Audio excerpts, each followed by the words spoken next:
Netaji sports and welfare অ্যাসোসিয়েশনের পক্ষ থেকে আজ আমরা এমনই একটা পবিত্র দিনের সন্ধিক্ষণে দাঁড়িয়ে বিশ্বের কবিগুরু রবীন্দ্রনাথ ঠাকুরের আজ শুভ জন্মদিন। তোমরা জানো, কলকাতার বিখ্যাত জোড়াসাঁকো ঠাকুর পরিবারে তিনি জন্মগ্রহণ করেন। তোমরা নিশ্চয়ই জানো, যেদিন থেকে তোমরা পড়াশোনা শুরু করেছো, যেদিন থেকে আমরা অ আ লিখতে শুরু করলাম প্রথম হাতে করি, সেই দিন থেকে আমরা রবীন্দ্রনাথের নাম শুনেছি এবং যতদিন পড়াশোনা করবে এবং যতদিন বেঁচে থাকবে রবীন্দ্রনাথ ঠাকুর আমাদের সকলের কাছে প্রাসঙ্গিক।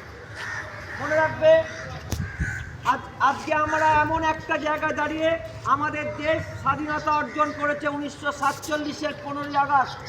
তারও একটা ইতিবৃত্ত আছে।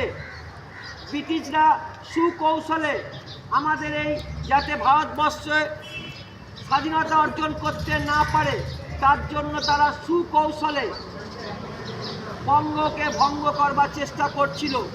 কিন্তু কবিগুরু রবীন্দ্রনাথ ঠাকুর সেই দিনকে চিতপুরে একটা জায়গা থেকে, জোড়াসাঁকো থেকে আরম্ভ করে মিছিল নাকোদা মসজিদে গিয়ে সেখানে যে মুসলিম সম্প্রদায় তাদের ঢুকিয়ে তাদের হাতে রাখি পরিয়ে দেয়, যাতে আমাদের হিন্দু, মুসলিম, খ্রিস্টান, শিখ, ইসাইকে বিভক্ত করতে না পারে, যাতে আমরা স্বাধীনতা আন্দোলনে আরও অনেকটা দূর এগাতে পারি।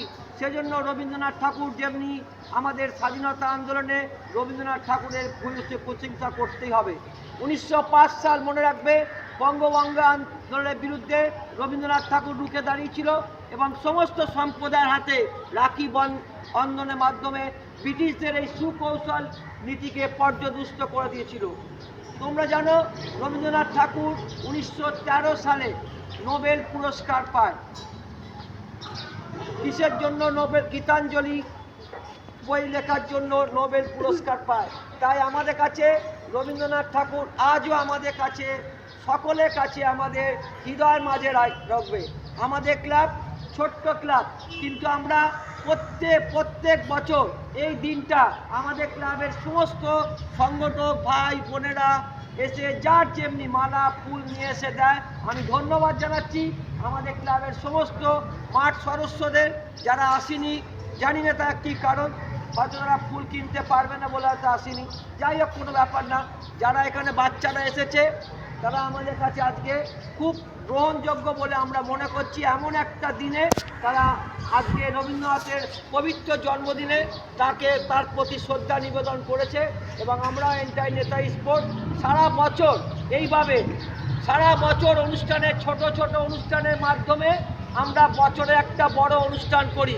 তোমরা দেখতে পাচ্ছ এখানে লেখা আছে 18, 19 জানুয়ারি, 26। আমাদের এবছরে অনুষ্ঠান হয়ে গেছে 27 বছর, আগামী বছর 28 বছর হবে। ডেটটা আমরা লাগিয়ে দেবো 17, 18 জানুয়ারি অনুষ্ঠিত হবে 2027 সালে। তোমাদের সব ক্লাব মেম্বার যারা নেতাজি মূর্তি পরিষ্কার করছে প্রতিদিন, তারা পুরস্কৃত হবে। বর্ষসেরা এবার এই মাসে আমরা এপ্রিল মাসে টপার করেছি জিতকে। প্রত্যেক মাসে একজন করে টপার হবে। শুধু ভালো পড়াশোনা, ভালো খেলাধুলা করলে হবে না, যারা ভালো ব্যবহার করবে তাদের মধ্যে থেকেই পাবে। যাই হোক, আজকের আমাদের এই শুভ জন্মদিনে প্রত্যেককে আমরা নেতাজি স্পোর্টস অ্যান্ড ওয়েলফেয়ার অ্যাসোসিয়েশনের পক্ষ থেকে জানাই আন্তরিক অভিনন্দন, শুভেচ্ছা এবং আমাদের অনেক অনেক ভালোবাসা। ঠিক আছে।